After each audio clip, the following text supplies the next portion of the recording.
In other news, budgeting with key steps in mind was the topic of discussion on the newly launched season of ECCB Connects on Wednesday.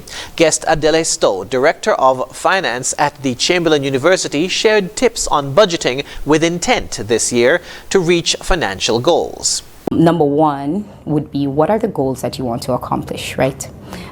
Personal goals, what are the goals of your organization? And then how do those goals align with your long-term plan?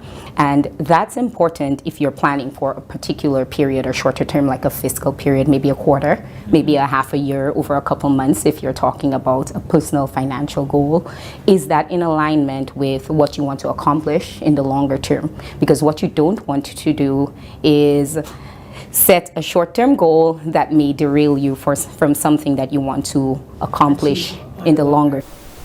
She encouraged persons to properly think about goals and strategies so that there aren't any contradictory plans. So you want to understand if some of the things that you're currently doing within your business or within your personal life conflict with the steps that you need to take in that current period to achieve the goals guided by your budget.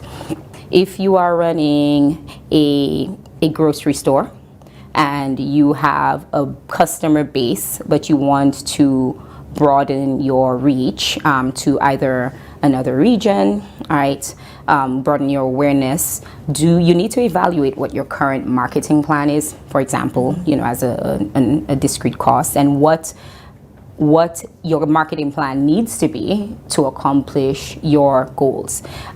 Do you market to only a specific demographic, and does that actually take away an attraction for the broader base that you want to attract? So those are, and then this is just one example, but that can be applied across the board. And likewise, I'm sure it applies for She also urged persons to envision scenarios and develop solutions for possible problems.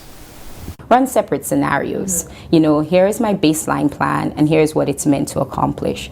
Here's what is going to happen if I am ahead. I want to accelerate some activities and exceed my budget, but here's what's going to happen. Here's my alternative plan. So scenario A, which is your baseline, and then scenarios B and C may look like one that may guide you to overachieving your plan, and one that may look like you not necessarily achieving your plan, but having something, an action plan to respond to that. So going into the planning process is not being too idealistic, being flexible, and building alternative plans. In the sense of a large corporation, a contingency may look like equipment failure and having to reinvest in new equipment.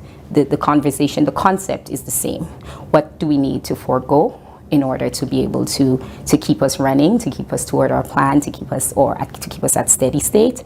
What can we put off until the following year? And then you take those lessons, of course, and then you build them into your next plan. So,